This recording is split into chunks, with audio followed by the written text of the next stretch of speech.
आपके पावन रूप में मेरी रूह की रक्षा का सामान, आपके पावन रूप में मेरी रूह की रक्षा का सामान।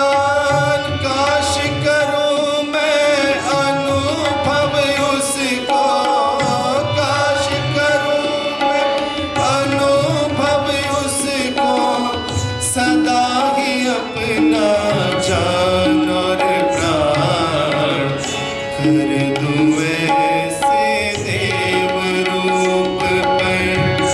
मैं अपना सब कुछ बलिहार, धन धन कहती तृप्त न होती जीवा मेरी बारंबार। देते हैं धन्यवाद तुम्हें, देते हैं धन्यवाद तुम्हें।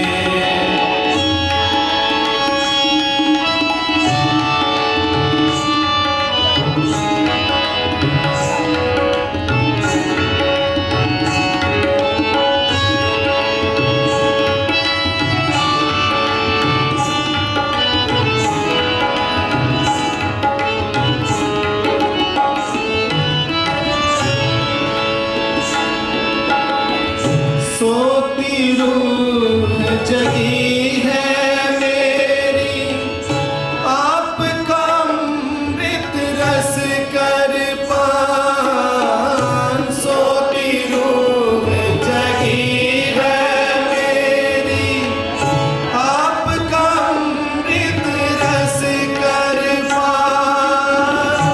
मेरे मुरझाए जीवन का, मेरे मुरझाए जीवन का, किया है आपने नव निर्माण। चाहता हूँ बस आयु भर ही पड़ा रहूं मैं तुम्हारे द्वार। धन धन कहती तृप्त न होती जीवा मेरी बारंबार। देते हैं धन्यवाद तुम्हें, मेरे दिल के सारे उद्गार। धन धन कहती तृप्त न होती जीवा मेरी बारंबार। देते हैं धन्यवाद तुम्हें, देते हैं धन्यवाद तुम्हें, देते हैं धन्यवाद तुम्हें।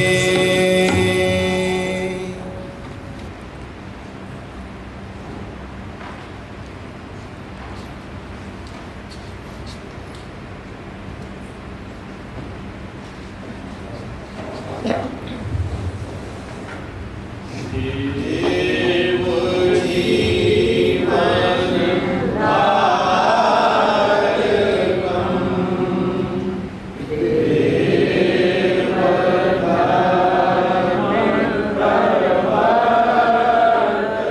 प्रवर्तकम, देव जीवन धारकम, साध्य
आप सत्य धर्म अथवा देव धर्म के प्रवर्तक हैं।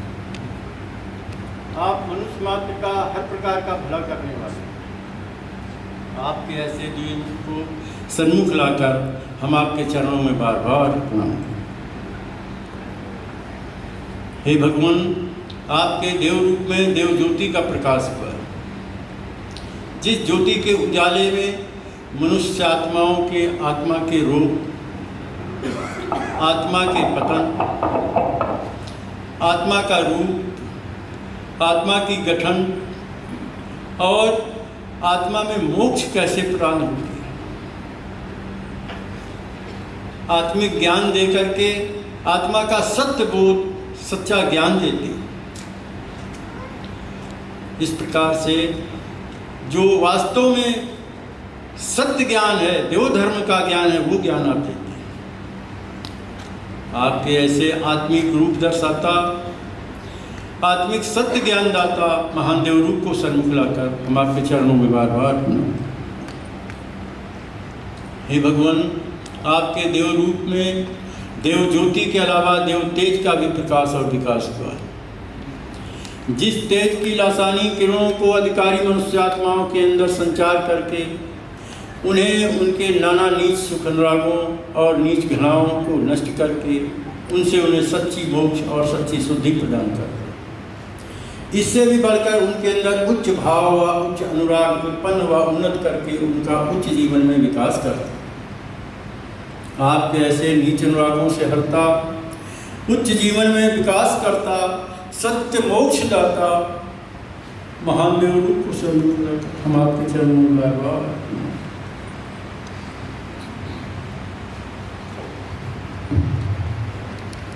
मेरा बोध कराओ, बोध कराओ, बोध कराओ, बोध कराओ,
हमने माननीय बहुत ही सम्मान के योग माननीय सेक्रेटरी साहब की आवाज़ नहीं आ रही?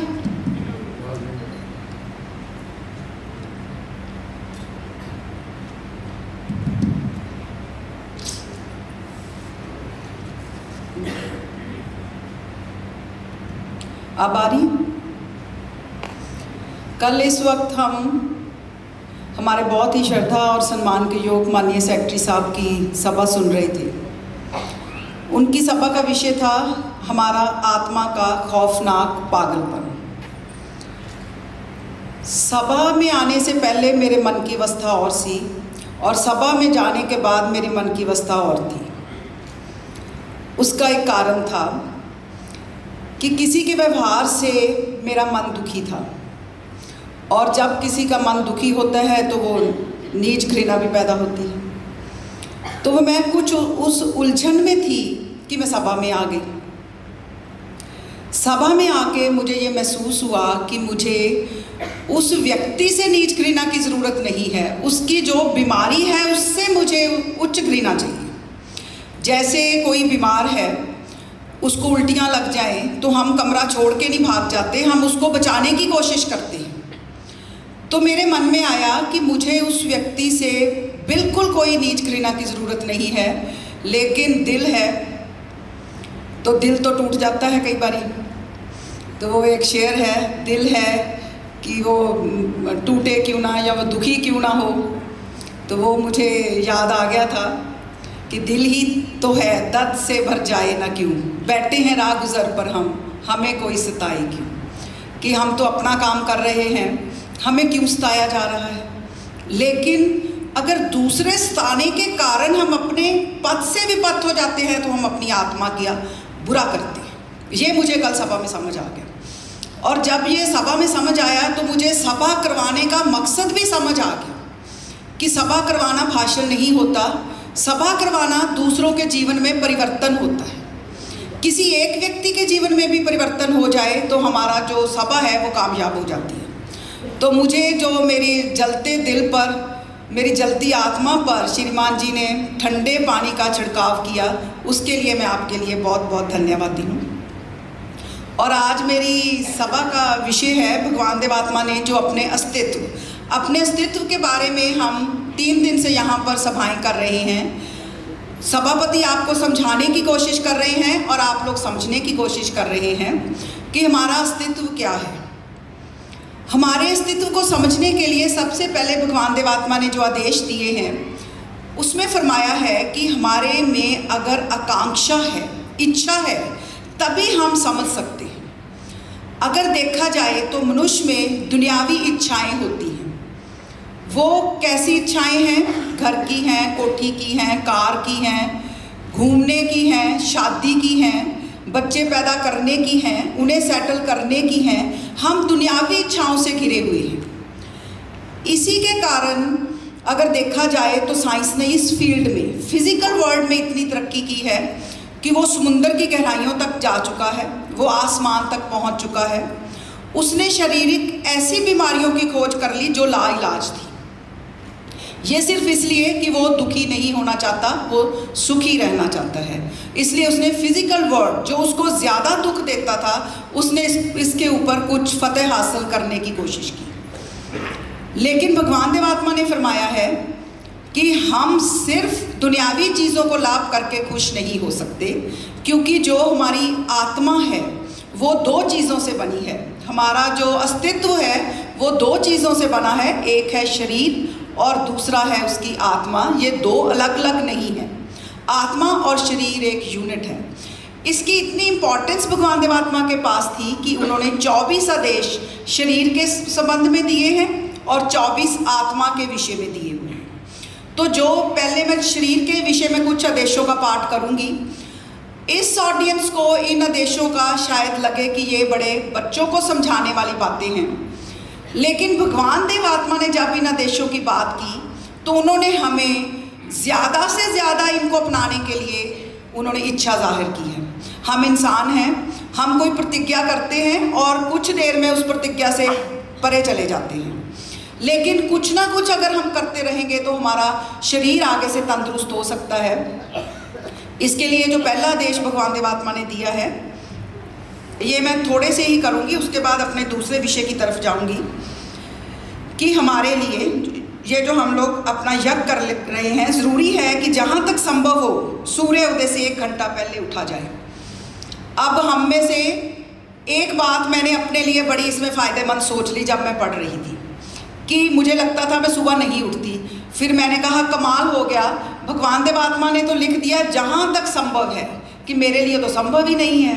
इंसान हर चीज़ में अपने लिए चीज़ निकाल लेता है कि कोई बात नहीं, पहले आदेश का कोई फ़र्क नहीं पड़ेगा कि मेरे लिए संभव नहीं, मुझे रात को देर से नींद आती है, मैं देर से काम करती हूँ, इसलिए पहला आदेश तो निकल गया।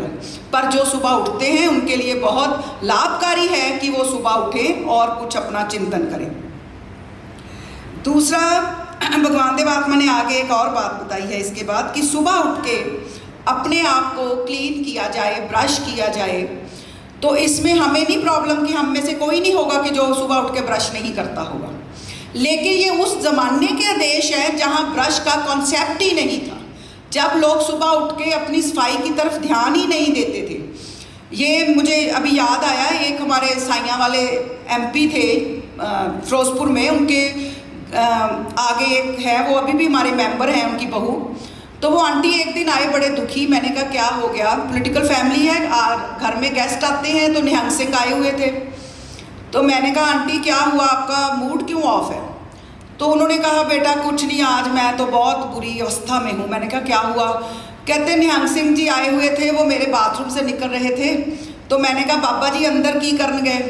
कहते कुछ नहीं बेटा, आपकी दातन भुल आया, तेरा ब्रश करन गया सी। तो उन्हीं का ही ब्रश कर रहे थे वो इतने दिनों से। वो कहते मुझे समझ तो आ रहा था मेरा ब्रश गीला है, पर ये बाबा जी निहंग सिंह कर जाते हैं, ये मुझे पता ही नहीं था। ये सिर्फ ब्रश तक नहीं है, अगर हम किसी का पेस्ट यूज़ करते हैं, किसी का साबुन यूज़ करते हैं, किसी की कंघी यूज़ करते हैं, ये उतना ही हानिकारक है जितना किसी का ब्रश यूज़ करना है। तो ये अब देख ले, मैं बड़ी प्रतिज्ञा करती हूँ कि मैंने पेस्ट अलग रखना है, पता तभी चलता है जब हस्बैंड वाला उठा के लगा लेती हूँ। ये हमारे जीवन की कमियाँ हैं कि हम जानकर भी ठीक रास्ते पे नहीं चल सकते। आगे आपने फरमाया है कि अब कैसे कपड़े पहनने हैं, अपनी जो ऋतु है उसके अनुसार कपड़े पहनो, क्योंकि धर्मों का कॉन्सेप्ट जो है वो मेनली ये है कि धार्मिक पुरुष कौन है, जो गर्मियों में गर्म कपड़े पहने, सर्दियों में बर्फ की सीली पर लेटे, वो बहुत बड़ा धार्मिक पुरुष है।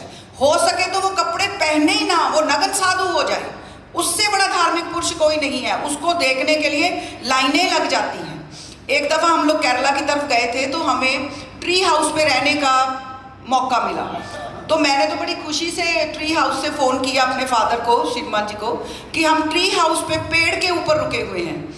तो उन्होंने कहा बेटा बड़ी मुश्किल से बंदरों से आदमी बने थे, तुम फिर ऊपर लटक गई। तो मुझे जब मैं नग्न साधु की बात सोचती हूँ तो मेरे मन में वही आता है कि बड़ी मुश्किल से कपड़े ढूंढे थे, डेवलप किए थे, और हम नग्न साधु, वो सबसे इम्पॉर्टेंट है, सबसे ज़्यादा ज्ञानी है। तो ये ज्ञान की अपनी अपनी अवस्था है। देव समाज में इसको धार्मिक पुरुष नहीं कहा जाता।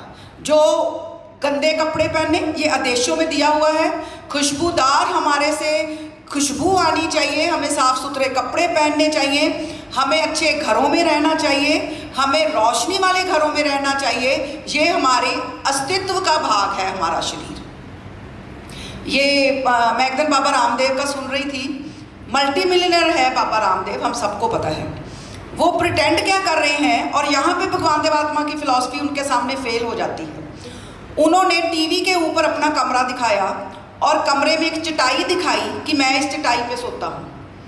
तो मुझे हैरानी आई कि एक तरफ बाबा जी हेलीकॉप्टर में बैठकर इंग्लैंड जाते हैं, दूसरी तरफ अपने धार्मिक जीवन के लिए बताते हैं कि मैं इतना ऐसा साधु हूँ कि मैं चटाई पर सोता हूँ। भगवान देवात्मा ने ऐसे आदेश नहीं दिए। उन्होंने कहा ऐसे बिस्तर पर लेटो जिस पे आपको अच्छी नींद आए। उन्होंने नहीं कहा फर्श पे लेट जाओ फिर आपको नींद आती है। तो ये जो हमारे देव समाज, देव धर्म का कॉन्सेप्ट है, धर्म का, ये दूसरे धर्मों से डिफरेंट है। तो इसके आगे भगवान देवात्मा फरमाते हैं कि अगर बीमार हो जाओ तो दवाई लो। यहाँ तक फरमाया इन आदेशों में कि अगर चलते हो तो देख कर चलो, ऊंची नीची जगह को देखकर चलो। तो ये कहाँ पहुँचाना चाहते हैं हमें हमारे गुरु। और फिर इन आदेशों के अंत में कहा है कि अपने शरीर को मोक्ष और विकास का साधन समझो। ये कोई ऐसी वस्तु नहीं है कि जिसको सजा लिया, संवार लिया और इसको आराम दे दिया और घरों में बैठ गए। ये तुम्हारे मोक्ष और विकास के साधनों में काम आने के लिए हमारा शरीर है। क्योंकि अपने लिए उन्होंने फरमाया था कि जो मेरा शरीर है इसको मैंने महाराणा प्रताप का घोड़ा समझा है। और इसी में आगे उन्होंने फरमाया है कि महाराणा प्रताप ने इस घोड़े को अपने लिए इस्तेमाल किया, अपनी जान बचाने के लिए इस्तेमाल किया। मैंने अपने शरीर को तुम लोगों के लिए साइंटिफिक जो धर्म की नॉलेज है उसको दिलाने के लिए इसके ऊपर हर तरह का मैंने जुल्म किया। जैसे जुल्म तो वो नहीं करते थे, लेकिन वो इस अवस्था में पहुंच जाते थे कि उनका नर्वस ब्रेकडाउन हो गया कि मैंने अपने शरीर से इतना काम लिया। तो वो वही हमसे एक्सपेक्ट करते हैं कि हमें अगर शरीर है इसको हमने मोक्ष और विकास के साधन में लगाना है। दूसरे पार्ट में मैं अब आती हूँ कि हमारे अस्तित्व का जो दूसरा पार्ट है वो हमारी आत्मा है। अब इस आत्मा के ज्ञान को समझने के लिए हमारे लिए बहुत सारी रुकावटें हैं। वो रुकावटें क्या हैं? हमारे पुराने मिथ्या विश्वास है, हमारे पुरानी परंपराएं हैं जो मनुष्य छोड़ना नहीं चाहता। वो एक रिले रेस का डंडा है। हम अपने जीनों में भी देखें, एक नस्ल दूसरी नस्ल के हाथ में पकड़ा जाती है कि हमारे धर्म की विधि ये है, हमारा धर्म ये है, हमारी आत्मा की उत्पत्ति ऐसे हुई है, हमारी आत्मा का मिशन ये है, हमारी आत्मा का लक्ष्य ये है।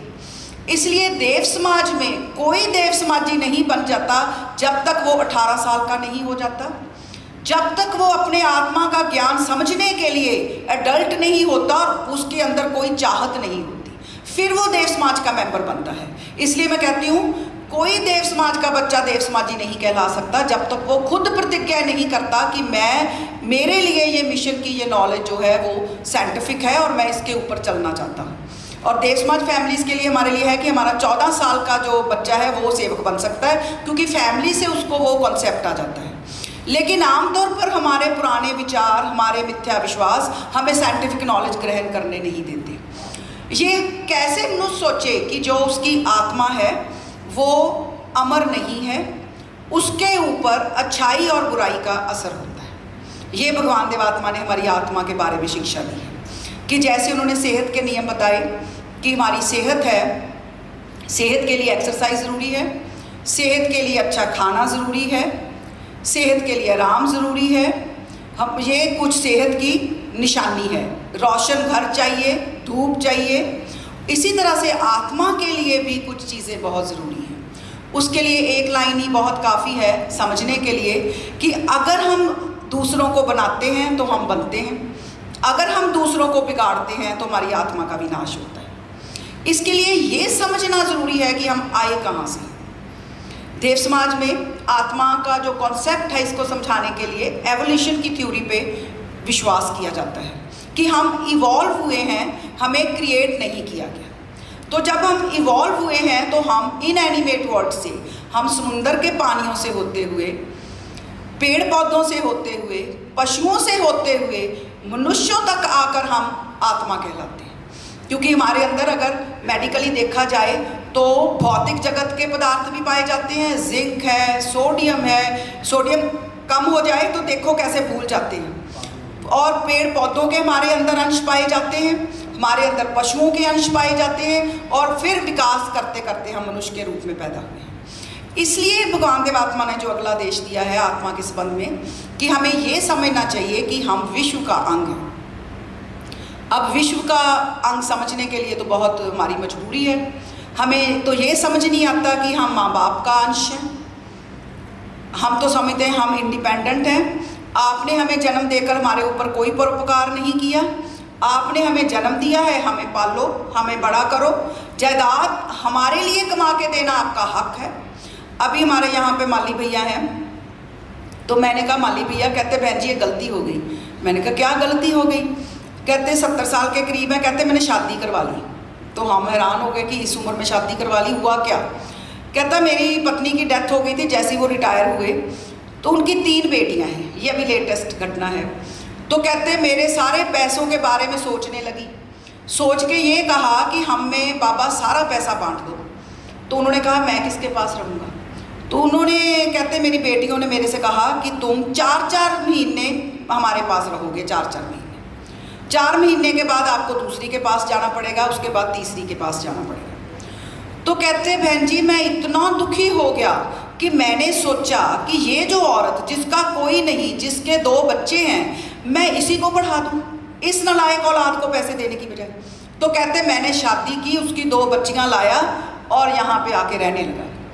तो ये इंसान की हालत, जिन माँ बाप ने उनको जन्म दिया उनके बारे में अगर वो लाचार हो गए ओल्ड एज में, तो ये चाहते हैं कि हम उनको अकेला छोड़ दें या वो हमारे साथ बांट लें। जबकि रियलिटी ये है कि उस माली भैया ने अपनी 3-4 बेटियों को अकेले पाला है। उसकी वाइफ अनपढ़ थी, जो कमाई वो करते थे वो अपने गांव में अपनी बेटियों को पढ़ाया, शादियां की। इंसान की ये जो फितरत है कि वो विश्व का अपने आप को अंग समझे, उसकी ये फितरत उसको समझने नहीं देती। उसको माँ बाप नज़र नहीं आते, उसको ये इनएनिमेट वर्ड कहाँ से नज़र आ जाएगा। ये वर्ड जिसमें हम कहते हैं कि ये तो पत्थर है, ये तो हमारे कुछ लगते ही नहीं। लेकिन भगवान देवात्मा की सच्ची घटनाएं हैं कि जब वो शाम को सैर को जाते, वो ऐसे धर्मगुरु थे कि रास्ते में कोई कंकर पत्थर, ये उनको कांच पड़ा दिखाई देता तो वो एक तरफ कर देते थे, किसी राहगीर को चोट ना पहुंच जाए। वो ऐसे धर्मगुरु नहीं थे कि आंखें बंद कर ली और आत्मा का मोक्ष सीधे ऊपर लीन होना है।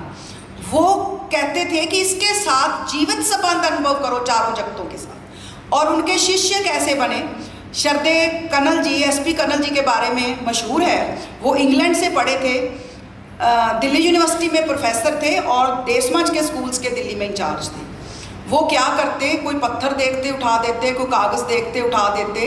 तो आम लोग तो समझते होंगे कि ये प्रोफेसर पागल है, ये सीधा कम चलता है, टेढ़ा ज़्यादा चलता है, क्योंकि चीज़ तो इधर उधर ही पड़ी होती है। लेकिन वो ये करते रहे और वो कहाँ तक पहुँचे, उन्होंने एंड में अपना जो जिस्म था वो भी परोपकार में दे दिया। और क्या कहा कि मेरा शरीर रिसर्च के डेथ के बाद भी दे दिया जाए, मैंने स्टूडेंट्स के ऊपर काम किया है, उनको नॉलेज दी है।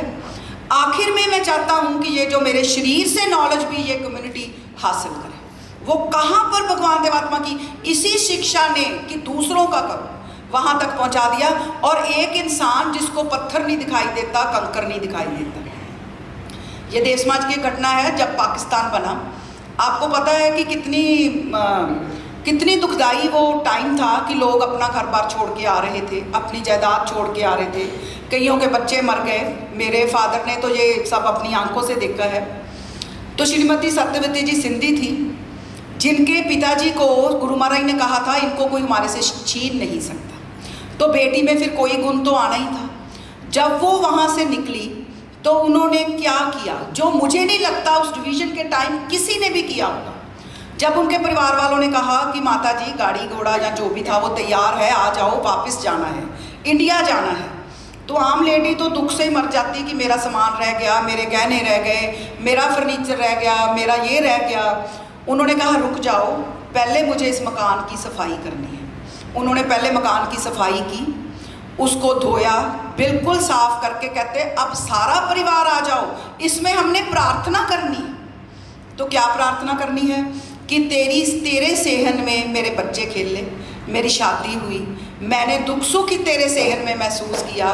तो आज हम तुझे छोड़ के जा रहे हैं और तू अब किसी और को शेल्टर देगा। तूने मेरा भला किया है, तू मेरा उपकारी है। ये बता दे किसी और धर्म में कभी ये ऐसी घटना पैदा हुई हो? कहीं किसी को घर पार्टीशन के टाइम उपकारी लगा? ये मुमकिन ही नहीं है। तब कोई और विचार चलते। तो ये गुरु महाराज जी कहाँ तक पहुँचा देते हैं।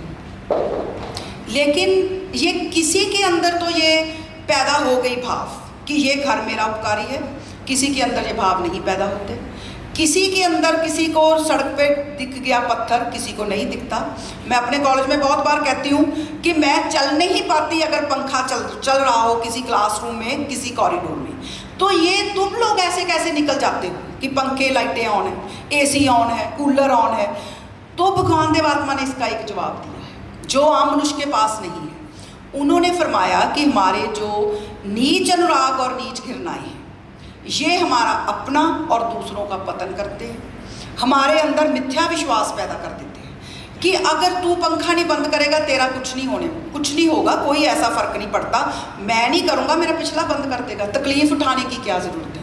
ये महाभयानक मिथ्या विश्वास हमारे अंदर हमारे नीच अनुराग पैदा कर देते हैं। ये नीच अनुराग किसी के लिए ही ये विश्वास पैदा नहीं करते, ये अपने लिए भी विश्वास यही पैदा करते हैं।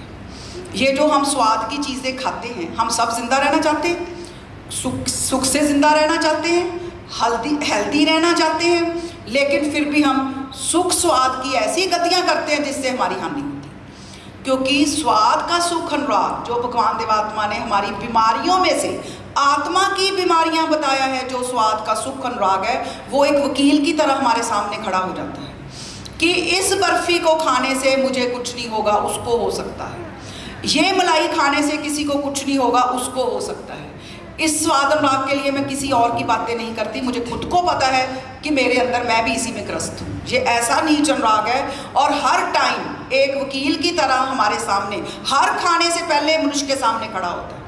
ये मैं स्टाफ रूम में देखती हूँ, जन्मदिन आता है, समोसे बनते हैं, हम क्लास पार्टी है, मैडम भी जाती है, यहाँ सभा करवा रही है, स्वाद अनुराग बुरा है, परसों पार्टी आएगी, मैडम भी स्टाफ रूम में जाएगी, और हो क्या रहा है, कुछ देर से वहाँ पे समोसे पड़े आ रहे हैं स्टाफ रूम में, और जाके एक लफ्ज़ सब कहते हैं, ओहो आज फिर समोसे।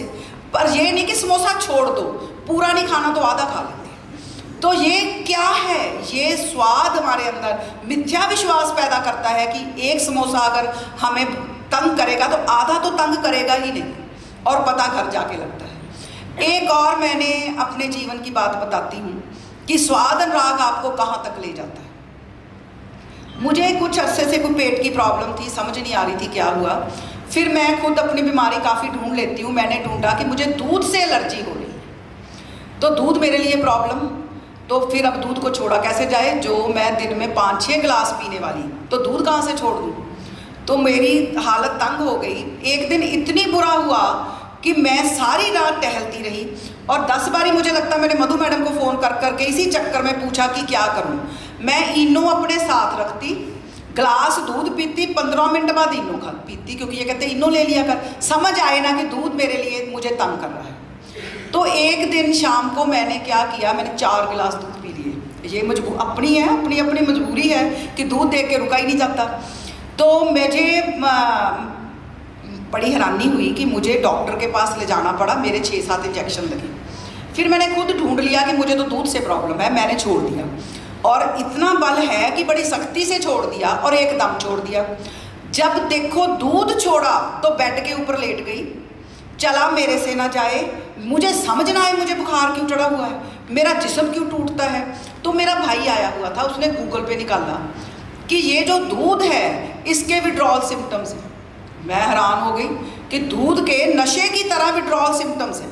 कहता दीदी जिस्म टूटेगा, सिर दर्द होगा। मैंने कहा ये तो बड़ी भारी मुसीबत, कॉलेज जाऊँ कि ये दूध का इलाज करूँ। फिर मुझे एक दिन कहता आपके ना मैंने नशे का इंतज़ाम कर दिया। मैंने कहा क्या इंतज़ाम कर दिया। कहता मैंने एंजाइम ढूंढ दिए आपके लिए, वो आप पहले एंजाइम लो फिर दूध पियो। तो मैं क्या करूँ, मैंने कहा ना ना ना, मेरी आत्मा में इतना बल है कि ना मैं एंजाइम लूँगी ना मैं दूध पीऊँगी। फिर क्या होता, जब शाम का टाइम होता, बिस्तर पे लेटने का टाइम होता, तो हस्बैंड का दूध आता तो लगता हो मैं तो वंचित हो गई। तो मैं लड़के को कहती आज दूध दे दे, आधा पानी डाल दे। तो आधा पानी डालती, पहले गोली खा रही हूँ, आजकल की बात बता रही हूँ, मैं किसी की बात नहीं करती, और मैं इससे काफ़ी निकल चुकी हूँ। ये नहीं मैं कहती हूँ कि मेरी आत्मा उतनी कमज़ोर है जितनी जब मुझे ये बोध हुआ। मेरी आत्मा बहुत स्ट्रॉन्ग है।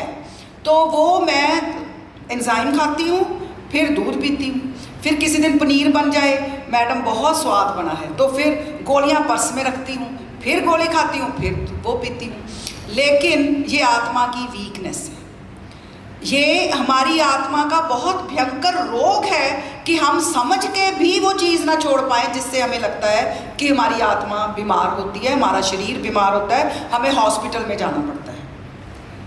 लेकिन भगवान देवात्मा कहाँ पहुँचाना चाहते हैं हमें। उन्होंने एक बार ही कहीं पढ़ा कि नमक हमारे लिए खराब है, तो उन्होंने उसी वक्त नमक छोड़ दिया और एंड तक वो नमक नहीं खाए। और फरमाते हैं कि कई बारी नमक छोड़ने के भी विड्रॉल सिम्टम्स हैं, हमें भूलता है, तो कहते हैं कई बारी इतनी भयानक मेरे शरीर की स्थिति हो जाती लेकिन मैंने नमक नहीं खाया और फिर वो शरीर उसी से के साथ एडजस्ट कर गया। तो ये हमारी आत्मा का स्वाद अनुराग है जो हमें नीचे लेके जाता है, आत्मा कमज़ोर करता है, हम चाहकर भी कुछ करने लायक नहीं होते। आलस का अनुराग है, जो आलस है ये हमारी आत्मा की बीमारी है। कोई समझ सकता है कि आत्मा की बीमारी आलस हो सकता है, ये इसलिए है कि ये हमारे अंदर आलस भी एक वकील की तरह खड़ा हो जाता है। वो कहता है कि आज का काम मैं कल करूँगा और ज़रूर करूँगा और ये हो ही नहीं सकता कि ना करूँ। जब कल आता है तो कहता है कि अभी 5-6 दिन हो गए। ये अब हम एक रिसर्च इसके ऊपर करने जा रहे हैं। मेरी PhD की स्टूडेंट है, ये मेरे मैडम ही हैं, वो एक रिसर्च करने जा रहे हैं कि एकेडमिकली हम लेज़ी क्यों हैं। तो मैंने कहा इसमें इतना लिखने पढ़ने टूल डेवलप करने की क्या ज़रूरत है। भगवान देव आत्मा ने रिसर्च करके हमारे सामने ये देवशास्त्र रखा है कि हम आलसी हैं। हम शारीरिक रूप से ही आलसी नहीं, हम मानसिक रूप से भी आलसी हैं। हम डिफ़िकल्ट बुक नहीं पढ़ना चाहते। मैंने तो टीचर्स को भी देखा है कि कितनी के हम नोट्स तैयार करते हैं, पुराने नोट्स से चलने दो। एक हमारे टीचर रिटायर हो गए, उनके नोट्स तो फिर पेज फटता था जब वो पढ़ते थे, और जब हम कहते थे मैडम नए नोट्स बना लो तो कहते थे 3 साल तो रिटायरमेंट में रह गए, अब क्या ज़रूरत है नोट्स बनाने की। तो वो पुराना, और जब जो हमारे से तैयार नहीं होता, क्योंकि मैं उसी कम्युनिटी से आई हूँ, तो हम कहते हैं जी हमने आज बड़ा काम दे दिया, स्टूडेंट्स को PPT बननी दे दी कि अब कर लो मेहनत, मैडम से तो होगी नहीं, ये 4 टॉपिक है, खुद करके लाओ, खुद मेहनत करो। ये हमारा मानसिक लेज़ी है, इसलिए हम ऐसे काम करते हैं। लेकिन कुछ ये ऐसी PPT वगैरह ज़रूरी भी है B.Ed में तो, पर ये होता इसलिए, और स्टूडेंट्स कितनी मेहनत करेंगे उसको बनाने के लिए, क्योंकि ये हमारा आलस है। इसके बाद बहुत से हमारी आत्मा की बीमारियां हैं, लेकिन सबसे भयानक जो बीमारी है वो धन का अनुराग है।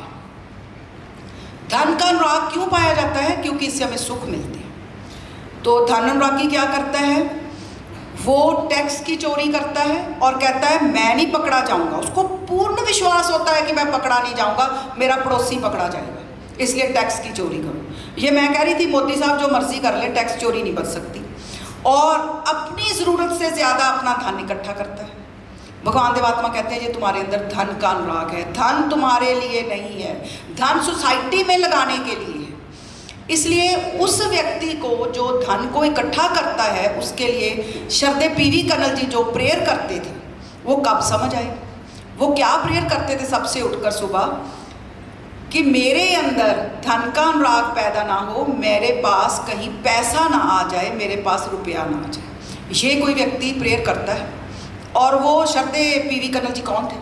जो ये 1912-13 की बातें हैं, जब वो टॉप के वकील थे, 2000 रुपये उनकी प्रैक्टिस थी, और वो आज की प्रैक्टिस अगर सोचे तो वो 20 लाख या करोड़ की होगी।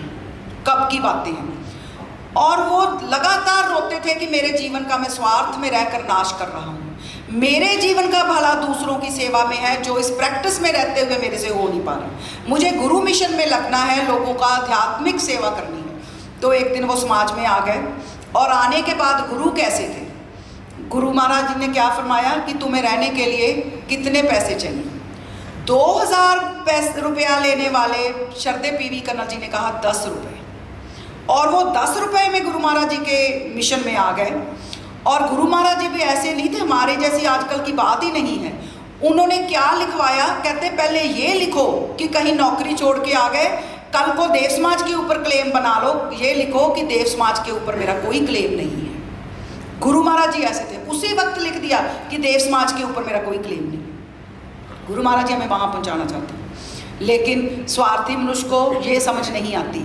लेकिन मैं सोच रही थी, कहीं पढ़ रही थी कि स्वार्थी और परोपकारी के जीवन में क्या क्या फ़र्क होता है। 2 बातें समझने के लिए काफ़ी हैं कि अगर हम स्वार्थी हैं तो हमारा सुख दूसरे के हाथ में है, हमारे धन का आना दूसरे के हाथ में है, हमारा यश दूसरे के हाथ में है, हमारी मान बढ़ाई दूसरे के हाथ में है, हमारी पोजीशंस दूसरे के हाथ में है। अगर हम परोपकारी बन जाते हैं तो हमारी कोई चीज़ दूसरे के हाथ में नहीं है। हम श्रद्धा और कृतज्ञता से सेवा करते। मनुष्य तो रिवॉर्ड चाहता है अपनी सेवा का, कौन रिवॉर्ड नहीं चाहता? हम सब जो इससे निकले हैं वो अलग है, लेकिन आम तौर पर मनुष्य अगर सेवा करता है तो वो रिवॉर्ड चाहता है। तो वो परोपकारी नहीं है, वो अपने लालच में सेवा कर रहा है। तो इसमें वैसे ही जीवन का अंतर है, वो अपने आप में ही खुश है जो परोपकारी है। इसलिए भगवान देवात्मा हमें वहाँ पहुँचाना चाहते हैं जहाँ पे आम आदमी की पहुँच हो ही नहीं सकती। श्रद्धेय श्रीमान देवत सिंह जी हुए हैं, हम सबको पता है, बहुत अच्छे खाते जाट परिवार के वो सरदार थे और बहुत उन्होंने अपनी लाइफ में देव समाज में आके तरक्की की। वो क्या फरमाते थे अपनी, उन्होंने लिखा हुआ है कि अपने उन लोगों को छोड़कर अपने मित्रों पर भी मैंने दुर्व्यवहार किया जिन्होंने मेरी मदद की। तो वो दुर्व्यवहार उनको नज़र कैसे आ गया? वो तो फिरोजपुर में गवर्नमेंट कॉलेज में स्टूडेंट थे, एक गोरा उनका बहुत आदर सत्कार करता था। पैराडाइज रीगेन और पैराडाइज लॉस्ट उनको मुँह जुबानी याद थी 10th में। ये उस ज़माने की बातें हैं जब गोरों की हमारे ऊपर राज था। तो वो इतने इंटेलिजेंट थे और वो जो गोरा प्रिंसिपल था उनका इतना करता था कि जब वो इंजीनियरिंग कॉलेज रुड़की में इंजीनियरिंग करने गए तो उनको वो 2 रुपये महीना देता था। बहुत थे, 2 रुपये महीना उनकी फ़ीस निकल जाती होगी। और वहाँ से उस वक्त की इंजीनियरिंग करने के बाद उनको बहुत बड़ी नौकरी मिली। नौकरी मिल गई, आदमी खुश हो जाता है, नौकरी के लिए सब मारे मारे फिरते हैं, लेकिन उनको कोई और मिशन अच्छा लगा, उनको लोगों की सेवा अच्छी लगी। तो इसके लिए उन्होंने क्या किया, उन्होंने नौकरी पे अपना इस्तीफ़ा लेके अपने ऑफिसर के पास पहुंच गए। तो ऑफिसर को लगा कि ये वैसे ही मुझे मिलने आए हैं। उन्होंने कहा कि मैंने आपकी तरक्की के लिए अपने ऊपर बात कर ली है, आपकी हम तरक्की करने जा रहे हैं। तो उन्होंने कहा कि मेरी तो तरक्की हो गई। तो उसको हैरानी हुई होगी कि क्या तुझे पहले से पता है? उसने कहा हाँ, मेरी तरक्की हो गई, मेरी परोपकार के मिशन में तरक्की हो गई, वहाँ पे मेरी जॉब लग गई, इसलिए मैं इस्तीफ़ा लेके आया हूँ, मैंने ये काम नहीं करना। तो वो समझता होगा कि ये क्या मूर्ख है, ये कहाँ चला गया, लेकिन उनका जीवन कहाँ पहुँच गया, ये उसके लिए मैं आपको एक उनकी लाइनें सुनाना चाहूँगी। उन्होंने फरमाया, मैं अपने आप को किस कदर सौभाग्यवान अनुभव करता हूँ कि जैसे शरीर के किसी रोगी को स्वास्थ्य प्राप्त हो जाए। सारा धन मान स्वार्थ छोड़ने के बाद कोई व्यक्ति को ये नज़र आई कि मैं अपने आप को इस कदर सौभाग्यवान अनुभव करता हूँ कि जैसे शरीर के किसी रोगी को स्वास्थ्य प्राप्त हो जाए, किसी निर्धन को धन मिल जाए, शरीर के विचार से कोई मुर्दा जिंदा हो जाए और सारी दुनिया की बादशाहत मिल जाए, तो भी साफ अनुभव करता हूँ कि आपकी अपार कृपा से मुझे जो नीच जीवन से निकालने की समर्थ मिली, उसके लिए मैं आपके लिए धन्यवाद प्रकाश के कोई शब्द अनुभव नहीं समझ पाता। क्योंकि उन्होंने किया क्या, ये दुनियावी सेवाएं बहुत की दुनिया ने, इसके लिए तो बहुत दुनिया बड़ी पड़ी है जिसने लोगों की फिजिकल सेवा की। ये भगत पूरन सिंह को हम नहीं भूल सकते, जिन्होंने पिंगलवाड़ा खड़ा कर दिया। वो कैसे खड़ा हुआ कि वो गुरुद्वारे में थे, क्योंकि कई बार एक ऐसी नज़र पड़ती है किसी चीज़ पे कि हमारा मिशन ही बदल जाता है। तो उनको वो अपने जंगल पानी के लिए खेतों में गए, वहाँ एक बच्चा था, उनको उसके रोने की आवाज़ आई, उन्होंने अनसुनी कर दी कि कोई है, अपाहिज है, लेटा हुआ है, छोटा बच्चा है, और वो ज़रूरत पूरी करके वापस आए। लेकिन जैसे ही वो वापस आए, वो लिखते हैं, उस बच्चे को देखकर दया का समुंदर मेरे अंदर भर गया। और वो जो गुरुद्वारे में रहते थे, उन्होंने उस बच्चे को उठाया, उसकी गंदगी साफ की और उसको उठा के इधर उधर चलने फिरने लगे, क्योंकि समझ ना आए मैं इसको रखूँ कहाँ। फिर उस बच्चा बड़ा हो गया तो उसको कंधे पे बिठाने लगे। बच्चा और बड़ा हो गया तो उनको कोई जगह चाहिए थी, तो पिंगलवाड़े की स्थापना हुई। और वो अपनी ये पिंगलवाड़ा कहाँ तक पहुँचा और उनका कहाँ तक नाम पहुँचा कि उनको पंजाब गवर्नमेंट ने ये प्राइज़ देने के लिए, एक अवार्ड देने के लिए अपने पास बुलाया। तो उन्होंने कहा मेरे पास वक्त नहीं है ऐसे अवार्ड के लिए। तो आप सरदार ज्ञानी सिंह उनके पास आए और उनको कहा कि देखो, पूरी पंजाब सरकार आपके पास, आपके घर में आपको अवार्ड देने आई है। तो उन्होंने आगे क्या फरमाया कि इस अवार्ड का हकदारी मैं नहीं हूँ, वो प्यारा सिंह है जिसने मेरा जीवन बदल दिया। मैंने तो वही काम करना था, मैंने तो दुनियावी काम करना था, पैसे जोड़ने थे, परिवार पालना था, और उन्होंने बिना शादी, आप देखो पिंगलवाड़ा कहाँ का कहाँ पहुँच गए। और फिर दानी इकट्ठे हो गए। इसी तरह एक डॉक्टर बर्नार्ड की मैं घटना पढ़ रही थी, बड़े अमीर थे, बड़ा जीवन उनका ऐसा था, पार्टी में जाते थे, और अपनी दुनियादारी करते थे। रास्ते में आए, एक ठोकर लगी।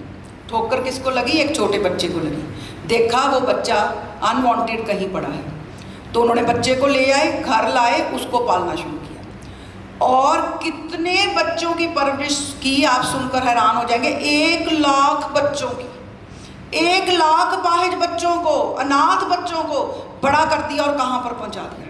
और उनकी दुनिया ने हालत क्या की कि ये बच्चों के नाम पे डॉक्टर बर्नार्ड पैसे खाता है, क्योंकि इल्ज़ाम लगाना बहुत आसान है। तो उन्होंने अपनी जीवनी में लिखा है कि कई बार मुझे अखबार में हिसाब किताब छापना पड़ा कि ये मुझे आया है और ये मेरा खर्चा है। हम यहाँ तक नीच जीवनधारी इंसान किसी पे इल्ज़ाम लगाने से पहले नहीं सोचता कि मैं क्या इल्ज़ाम लगा रहा हूँ। तो वो बेबुनियाद इल्ज़ाम उन पर लगाए गए और वो कहते लेकिन अपने मिशन से भटके नहीं। तो ये कैसा मिशन है? ये एक फिजिकल किसी का दुख दर्द समझ आया कि वो जो बच्चा है, वो अब जो आदमी है वो मर जाएगा। इसलिए बहुत सारी हमारे पास घटनाएं हैं। लेकिन गुरु महाराज जी कहाँ पहुँचाना चाहते हैं? वो ये कहते हैं कि उत्तम परोपकार क्या है जो किसी को आध्यात्मिक बीमारियों से निकालता है। वही काम शब्द श्रीमान देवत सिंह जी ने किया। उन्होंने जहाँ फिजिकल सेवा की, वहाँ अनगिनत लोगों को उन्होंने ये जो मोटे मोटे पाप हैं, शराब है, मीट है, ये व्यभिचार है, उन्होंने बड़ी अपवित्र आत्माओं को पवित्र कर दिया। ये मालवा के इलाके में उन्होंने ऐसा परिवर्तन पैदा किया कि सैकड़ों की तादाद में कर्मचारी बना दिए, सेवक बना दिए। और जिस क्षेत्र में सरदारों की लड़कियां मारी जाती थी, उनकी बच्चियों को ना कि उनको अवेयरनेस दी, मरने से बचाया, उनको बड़ा करके देव समाज के स्कूलों में पढ़ने लगाया। तो ऐसी अनगिनत घटनाओं से हमारा देव समाज का इतिहास बड़ा पड़ा है, जिसमें सिर्फ शारीरिक सेवा नहीं, सिर्फ मानसिक सेवा नहीं, आध्यात्मिक सेवा होती है, जिससे उसकी जीवनी शक्ति को बचाने की बात कही जाती है, ताकि उसकी जीवनी शक्ति को हेल्थ मिले। सिर्फ शरीर रख के, ये जो बड़े बड़े परोपकारी हुए हैं, जो आइंस्टाइन है, कितनी रिसर्च की, वो सिगार पीता था। ये डॉक्टर बर्नार्ड भी मीट और शराब जरूर पीते खाते होंगे, क्योंकि गोरों का कल्चर है। ये जो परोपकारी हैं, इनका एक पहलू वीक हो सकता है, लेकिन जो देव समाज में आके परोपकार करते हैं, वो अपने नीच जीवन को भी साथ में देखते हैं, नीच जीवन से भी निकलने की कोशिश करते हैं और दूसरों को निकालते हैं। ये सबसे उत्तम सेवा है। लेकिन मेरे पास वक्त नहीं है। भगवान देवात्मा ने फरमाया कि वो हमें यहाँ पर रहना नहीं देना चाहते, कि आलस से निकल जाओ और धन अनुराग से निकल जाओ, वो कहीं किसी और दुनिया में पहुँचाना चाहते हैं। वो सरदेव पीवी कन्नल जी को उन्होंने फरमाया था, जिन्होंने अपना सब कुछ समाज में लगा दिया। उनको कहा कि तुम्हारे अंदर हमारे ऊपर ये असर है कि तुम्हारे से अभी तक आलस अनुराग नहीं गया। और वो शरदे पीवी कन्नल जी कौन थे? जो 18-18 घंटे काम करते थे, जिन्होंने 1000 सफ़े की गुरु महाराज जी की जीवनी लिख दी, जिन्होंने सैकड़ों रुपया अपनी धर्मपत्नी के साथ जाकर दान इकट्ठा किया। उनके लिए भगवान देवात्मा फरमा रहे हैं कि मेरे ऊपर ये असर है कि तुम्हारे में अभी आलस अनुराग नहीं। तो क्यों कहा भगवान देवात्मा ने? क्योंकि वो उस वक्त तक काम करते थे जब तक उनका अपना नर्वस सिस्टम ब्रेकडाउन नहीं हो जाता था। उनको एक दफ़ा इसी बीमारी के कारण रेस्ट के लिए डॉक्टर्स ने बोला कि आप कोई काम नहीं करेंगे। तो भगवान देवात्मा थोड़ी देर के लिए लेटे तो एकदम उठ पड़े और अपने सेवादार से कहा कि खुरपा लाओ। ऐसे जीवन कैसे बनेगा? अगर मुझे पढ़ने लिखने से मना किया गया है तो मैं पौधों की सेवा करूँ, तो खाली रह के जीवन कैसे बनेगा? ये वो यहाँ हमें पहुँचाना चाहते हैं। एक दफ़ा जब उनका नर्वस ब्रेकडाउन हुआ और बहुत शारीरिक रूप से वो बीमार हो गए, तो भगवान देवात्मा ने अपनी अलमारियों को, जहाँ पे लिखने का सामान था, खुद ताला लगवा दिया, अपनी पेंसिल्स अंदर लिख दी कि मेरे सामने ना आए तो शायद मैं ना लिखूँ। लेकिन थोड़ी देर बाद उनके कमरे में से ज़ोर ज़ोर से रोने की आवाज़ है। तो उनके सेक्रेटरी भागे गए। उन्होंने कहा, महाराज क्या बात है? कोई शारीरिक तकलीफ़ है, कोई मानसिक तकलीफ़ है? तो आपने क्या फरमाया कि मुझे ऐसी जो तकलीफ़ है वो है, लेकिन मैं सत्य और शुभ का अनुरागी होने के कारण ऐसे लेट नहीं सकता। मेरा सत्य और शुभ अनुराग मेरे से ये ज़ोरदार प्रेरणाएं करता है कि उठो, कुछ लिखो, क्योंकि बहुत कुछ लिखने और बताने वाला है। तो उन्होंने फरमाया, मेरी हालत उस व्यक्ति की तरह है कि जो कमरे के अंदर है, वहाँ आग लगी हुई है, अगर वो अंदर रहता है तो जलता है, अगर वो बाहर जाता है तो डाकू बंदूक लेके खड़े। तो मैं क्या करूं, मेरे लिए चीखने के बिना और कुछ नहीं है। और जब उनको रोका जाता कि आप ना लिखो तो वो कहते थे नहीं, पेंसिल और कागज़ लाओ, ऐसे जीवन का भला कैसे होगा, अभी मैंने बहुत कुछ लिखना है। यही कारण था कि एक जब देवशास्त्र की रचना करनी थी तो उन्होंने कहा इस महोत्सव पर 3 या 4 महीने रह गए थे, या ये मेरा पूजनीय देवशास्त्र निकलेगा या हमारी अर्थी निकलेगी, और देवशास्त्र ही निकला। तो ऐसे गुरु की शिक्षा जब हमारे पास है तो हमें इन नीच अनुरागों से निकलने की ज़रूर कोशिश करनी चाहिए। मैं कोशिश करती रहती हूँ, इसलिए मैं आपको बताती हूँ कि कोशिश करने से निकला जा सकता है। बाकी ये गुरु महाराज जी ने तो ऐसी ये नीच अनुरागों के बारे में बताया है। अगर आप सारा सुन लो तो अपने घरों में अगर जान है, अगर अधिकारी आत्मा है तो जाया नहीं जा सकता। जैसे जिसको पता चल जाए मुझे शुगर है, मुझे कैंसर है, तो उसको बताओ कि ये धन है, ये कोठी है, ये जायदाद है, ये तेरे बच्चे हैं, वो कहता है दिल्ली में मेरा इलाज नहीं तो मुझे बॉम्बे ले जाओ, बॉम्बे में भी नहीं है मुझे कनाडा अमेरिका ले जाओ, मेरा इलाज करवाओ। जिसको ये नज़र मिल जाती है, नज़र किसको मिलती है? हर देवशास्त्र के आगे भगवान देवात्मा ने लिखा है अधिकारी आत्मा की। हमारे पास स्टूडेंट्स आते हैं, स्टूडेंट्स हर तरह के होते हैं, टीचर वही होता है, कोई फेल हो जाता है, कोई पोजीशन ले जाता है, तो हम सब वही हैं। किसी को ये रोग ऐसे नज़र आते हैं कि घर जाने को दिल नहीं करता, घर में जाके भी यही काम करने को दिल करता है कि ये मैं बीमारियों से निकलूं। लेकिन इंसान की मुसीबत ये है कि ये बीमारियां उसको सुख देती हैं, उसका स्वाद अनुराग उसको सुख देता है, उसका आलस अनुराग उसको सुख देता है, उसका संतान का अनुराग जिसके लिए वो दिन रात भागता है उसको सुख देता है। ये ऐसे जितने नीच अनुराग हैं, घमंड हमें सुख देता है, हमारा यश मान प्रशंसा हमें सुख देती है। और इंसान क्या जो सुख से निकल पाए, जो निकल जाता है वो ऐसे जीवन से घटनाएं पैदा करता है और दूसरों का जीवन बचाता है। इसलिए भगवान देवात्मा की मैं लास्ट कोट पढ़ के सभा खत्म करूंगी कि उसने इस धर्म को भगवान देवात्मा ने किसके लिए कहा है। हमें समझ आनी चाहिए कि ये धर्म किसको मिल सकता है।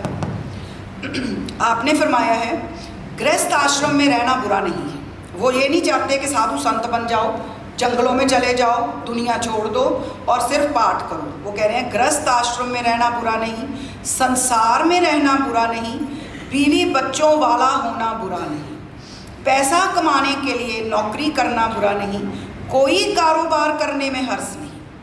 यहाँ तक बात हमें बहुत समझ आ रही है कि हम जो कर रहे हैं उसमें कोई हर्ष नहीं है। हम नौकरियाँ भी कर रहे हैं, कारोबार भी कर रहे हैं, हम शादीशुदा भी हैं, हमारे बच्चे भी हैं, ये कोई चीज़ बुरी नहीं है। लेकिन बुराई किस में है? हर्ष ये है कि वे जहाँ भी है वहाँ किन भावों को लेकर अपनी चिंताएं और क्रियाएं करता है, वो किन भावों के साथ नौकरी करता है, वो किन भावों के साथ अपने बच्चों के साथ रहता है, वो दूसरों के साथ संबंध बनाता है। अगर अपने आत्मिक हित को लेकर जीता है, नाना संबंधों में सेवाकारी होने में उसे रस मिलता है, तो वह अपने जीवन को उच्च बनाता है। तो अगर हम इसमें रहकर अपने जीवन को उच्च बनाएं तो इससे बड़ी हमारा लिए कोई लाभ की वस्तु नहीं है। लेकिन ये जो पद हैं, पोजीशंस हैं, ये इंसान में घमंडना पैदा कर दें, तो ये पोजीशंस क्या, ये हमारे अधिकार क्या। जब मैं प्रिंसिपल बनी तो मेरी जब सिलेक्शन हुई तो एक ये यूनिवर्सिटी से भी आते हैं, DHE ऑफिस से भी एक्सपर्ट आते हैं। सिलेक्शन होने के बाद मुझे कुर्सी पे बिठाया गया, तो कहते हैं जी अब कुर्सी पे बैठ जाओ, तुम प्रिंसिपल बन गई। मैं बैठ गई तो वो मुझे कहती कि अब ऐसा करो, इस कुर्सी के गोल चक्कर काटो जोर से, ऐसे घुमाओ।